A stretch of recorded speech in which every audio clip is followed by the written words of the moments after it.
This week I changed the rule to the pallet hunt. That's right, Mark and Jasper, I did not go hunting for pallets. I cheated and I had the pallets come to me. I could go out and borrow the truck from Jenny's folks, spend the afternoon hoping to get 5 or 10 pallets, or check on Facebook Marketplace, and for $5 per pallet, I could have 20 of them delivered by a really cool guy named Steve. That's right, Mark. Tight-ass mode unlocked. Needless to say, he's trying to do the same thing I am. Using hard work to make a living and not playing the game, but being his own boss.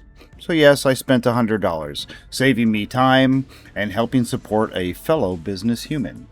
Soon after unloading the truck and taking a quick break, of course, I was able to start to break down a few of the pallets and get right into the shop and start working on the table design I had in my head.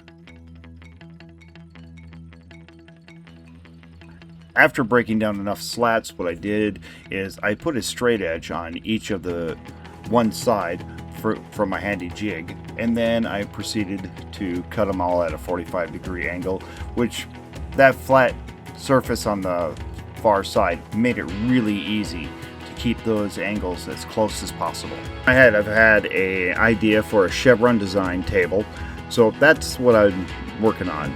Some thicker pieces, some thinner pieces to go in with it, and hopefully that'll work out really, really well.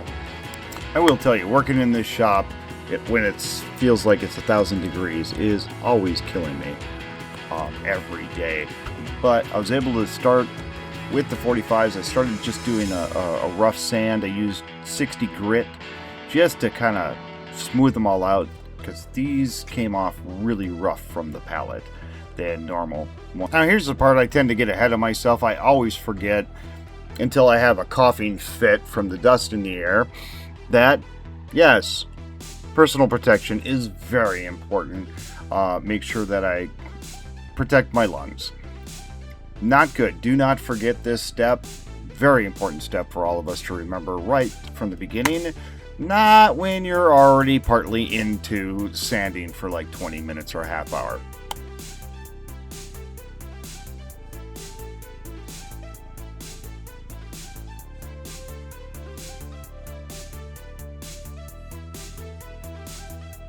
This is about the time in my life I really wish I had a planer or a thickener, as they're called, but right now I don't. Something above and beyond my financial capabilities.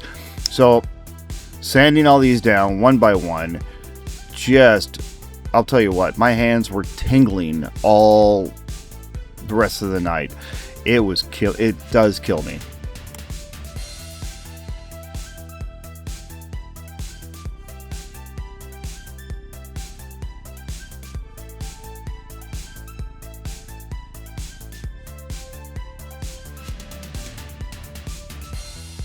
Alright, I know I'm going to be judged for this, but yes, I keep sanding all the thick and the thinner pieces. But while I'm doing that, I do have my earbuds in to help protect my ears. And as you can see, I am listening to Call Me Chris. Check either one of her channels out. Absolutely love her. She's got some great things about murder, cults, serial killers. She also has got a great one about just reading Reddit, which shows how absolutely insane people are and they're willing to talk about it.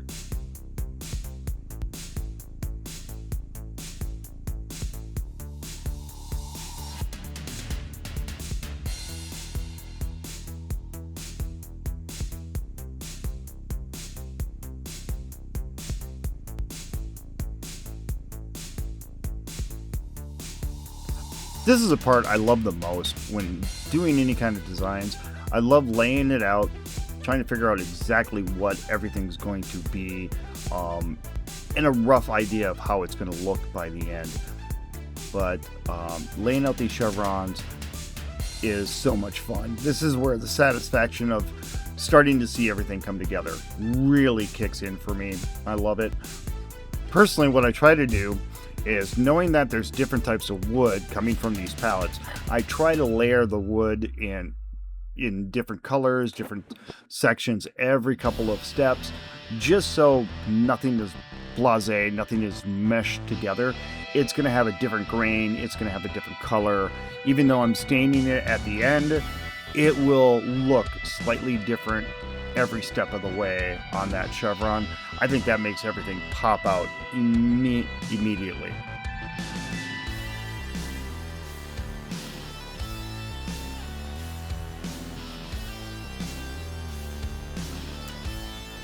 Okay, in here you're going to see that yes, there are some gaps between the chevrons, that there's some are risen higher, some are lower. I have a plan for this. Everybody uses epoxy for filling in these gaps. I don't want to spend the money, I don't want to spend the extra filling that in with epoxy because that's a lot of depth. So I'm trying something new. I'm actually going to mix wood glue and wood shavings, actually just a powder from the sanding, and I'm gonna mix that with some black dye that I did get with the epoxy, making it really black wood putty.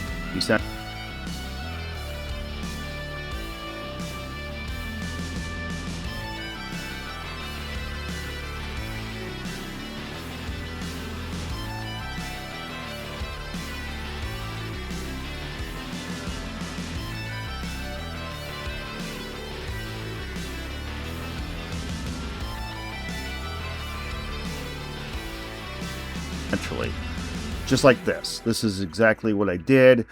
I think this looks better than just putting the wood glue and the wood powder in there, because that stuff to me looks like mud in between the cracks. By dyeing it black and making it really, really black, hoping when I shave it off, it'll look like epoxy, but it's not epoxy.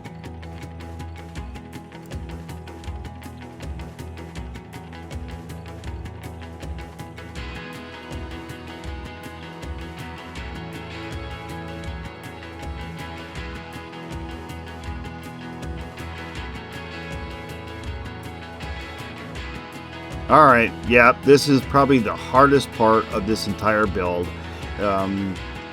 As I call it, Lilu Multipass, because with the planks all being a different size, I had to go back, take off just a small layer, every shape, going across it. It took a long time to get this done, to get it all one smooth height.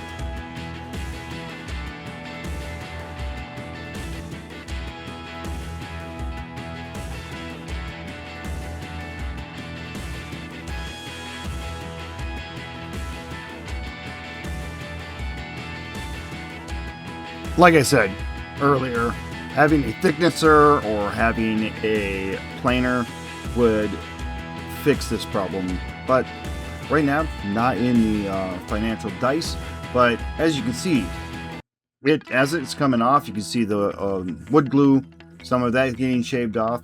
It's actually filling in these cracks really, really well. Exactly what I was hoping it to be, looking like epoxy, even though it's just wood glue.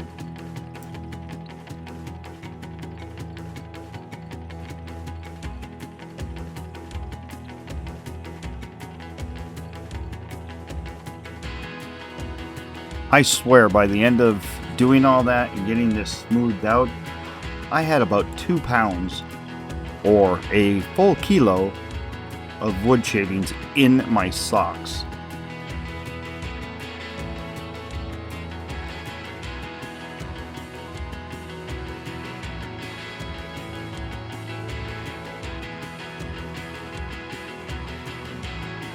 And now that everything's leveled out for the most part, comes the more sanding. I still only using 80 grit. Yeah, don't let go of the sander while it's still on. I'm using 80 grit, trying to make sure everything levels out, get the glue off, make sure everything looks really good.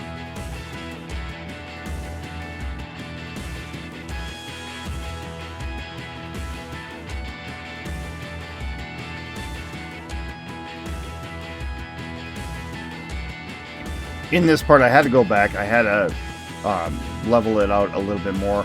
I thought I could go ahead and just sand it off and make it level, but it was going to take me forever. So I just went ahead and grabbed Lilu Multipass and ran it across a couple times.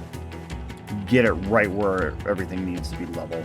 Now I was able to sand it off and get everything leveled out.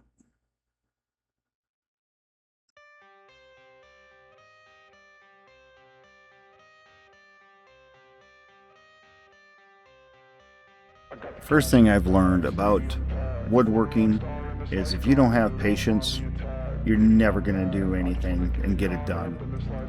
I've got to work on my patience, but one thing I do love about it is that yes, I have to have patience, but I am very much in the moment.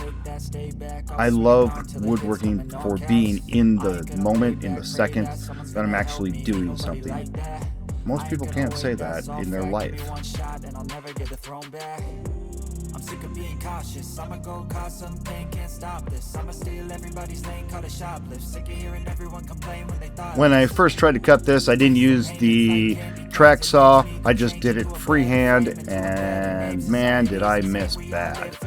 But got my track saw out, was able to fix it just perfectly and get everything straightened up and check squared.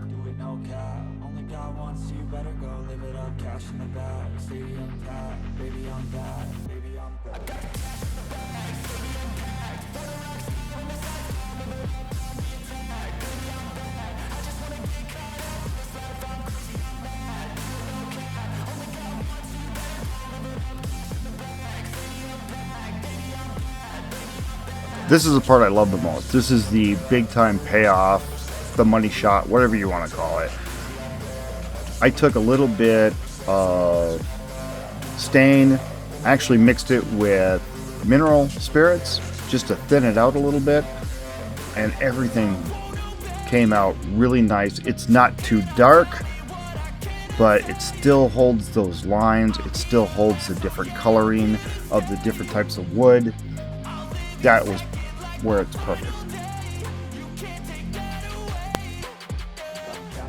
Time to slap some legs on this, put it up on Marketplace.